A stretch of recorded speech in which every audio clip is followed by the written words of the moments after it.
Il y a tellement de combats qui nous arrivent dans la vie. Tu regardes et dis, Seigneur, comment je vais m'en sortir dans ces situations? Des choses compliquées t'arrivent. Tu te poses les questions, tu dis, mon Dieu, qu'est-ce que je vais faire pour ce genre de situations? Ça t'arrive des fois même de pleurer. Oui, tu es libre de pleurer, tu dois pleurer. Parce que la souffrance fait mal. La déception fait mal. La pauvreté fait très mal. Tu es arrivé dans une famille où il y a des mauvais sorts, où il y a des condamnations, où il y a tellement de la sorcellerie. Tu te dis, mais Seigneur, pourquoi tu m'as mis là? Seigneur, pourquoi tu as voulu à ce que je sois dans cette famille? C'est douloureux. Tu es dans une société où rien ne marche, où tu n'es pas erré, où le pouvoir d'achat est minimisé. Tout est cher, tout est compliqué. Tout est vraiment difficile pour toi. Tu ne sais pas quoi faire pour t'en sortir dans cette situation-là. Tu pries, mais il n'y a pas de résultats. Tu as prié, mais tu n'as pas reçu de résultats. Tu t'es confié aux hommes, mais tu n'as reçu aucun soutien moral. Écoute-moi te dire ce matin une chose. Lorsque Dieu a appelé Jérémie,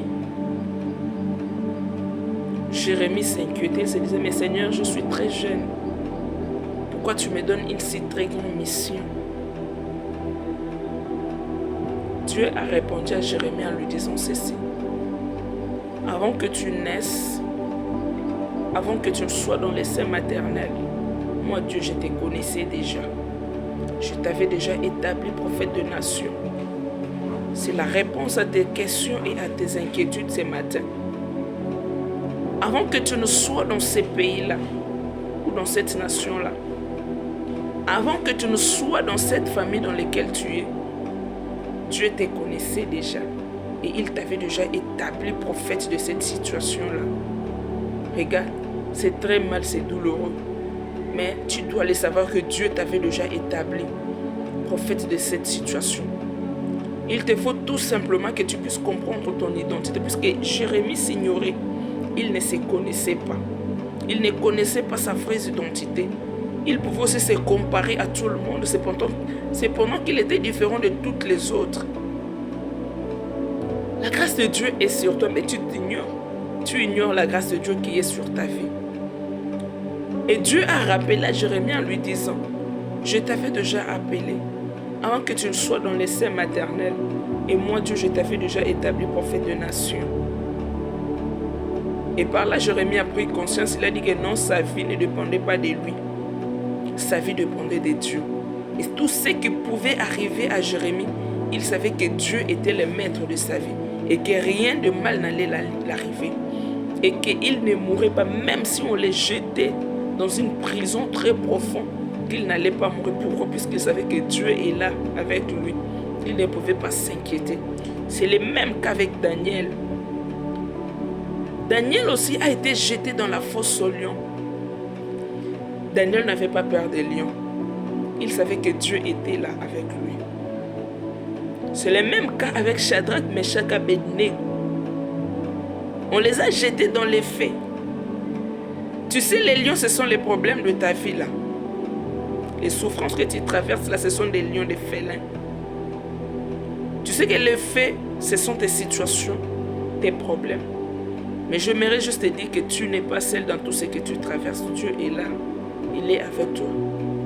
Il te dit de ne pas désespérer, de ne pas perdre la foi puisqu'il est avec toi. Sois plutôt forte, comme Jérémie était fort.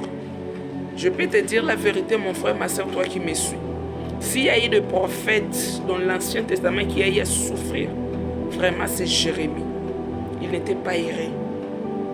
Dieu ne l'a pas montré la joie. Mais Dieu l'a mené des souffrances en souffrance. Jérémie n'était pas stable, n'a pas connu la joie d'avoir Dieu dans sa vie.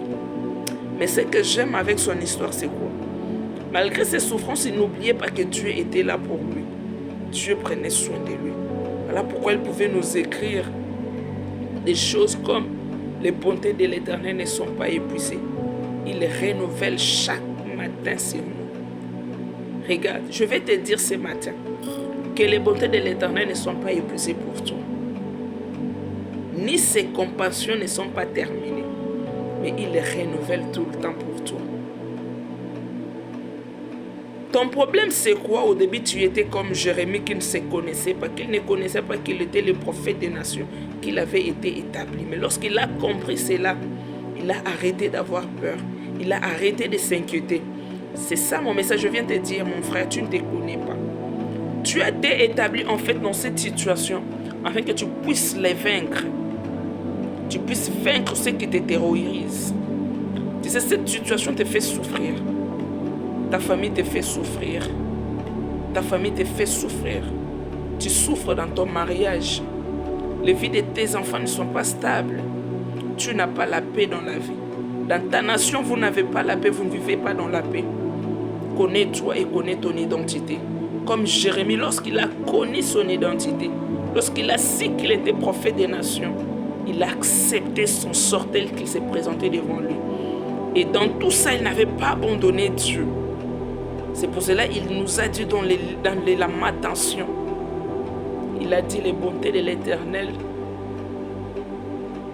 ne sont pas finies, ni ses compassions, mais il les renouvelle chaque matin. Dis-toi que dans cette situation, les bontés de l'Éternel ne sont pas finies. C'est douloureux ce que tu traverses dans ton mariage. C'est douloureux ce que tu vis dans ta famille. C'est douloureux ce que tu vis dans ta nation. Mais dis-toi que les bontés de l'Éternel ne sont pas épuisées. Il les renouvelle chaque matin. Les compassions de Dieu, les compassions de Dieu ne sont pas finies. Il les renouvelle tous les jours sur nos vies. Alors ne désespère pas. Daniel connaissait son Dieu. Lorsqu'il a été fallu qu'on les jette dans la fosse au lion, il était à l'aise puisqu'il savait que Dieu n'allait pas permettre que les lions puissent les dévorer. Regarde, cette situation-là ne va pas te dévorer. Aie confiance en Dieu, comme Daniel avait fait confiance en Dieu. Il savait que devant de multiples situations compliquées, ces situations ne vont pas me dévorer, puisque le Dieu qui vit en moi est plus grand que ces lions, est plus grand que ces problèmes. Les mêmes qu'avec Daniel, avec Meshach, Shadrach, Abednego. Et Daniel, il se disait que même si on me jetait dans la fosse au lion, je n'ai pas peur puisque je sais mon Dieu est plus grand que ce que je traverse. Dis-toi que Dieu est plus grand que les combats de ta famille. Dis-toi que Dieu est plus grand que toutes les situations que tu traverses là. Dis-toi que Dieu est puissant et il vaincra pour te donner la victoire. Voilà la mission de Jésus-Christ. Jésus aussi a été confronté à des épreuves. Jésus a été confronté à de grandes épreuves. Il a eu même à avoir peur lorsque Dieu l'a présenté ses douleurs. Dieu a présenté à Jésus comment est-ce qu'il allait être traité. Jésus a eu peur. La partie de l'homme a voulu prendre possession de lui. Mais c'est ensuite que Jésus prit conscience de son identité. Il dit, mon Dieu, mon Père, que ta volonté à toi s'accomplisse. Écoute-moi. Dans cette situation-là que tu traverses, désire plutôt la volonté de Dieu. Puisque c'est Dieu qui l'a désiré que cela soit ainsi. Je vais te dire une chose. Dieu, rien ne peut t'arriver dans la vie sans que Dieu n'aille le permettre, surtout si tu es son enfant. C'est-à-dire que si tu vois des épreuves t'arriver, comprends que c'est Dieu qui permet cela pour t'affermir, pour faire de toi une personne mature et stable spirituellement. Que cette pensée t'accompagne aujourd'hui, que la grâce et la paix de Dieu soient sur ta vie. La deuxième partie de cette version viendra. Shalom à vous et bon dimanche. Amen.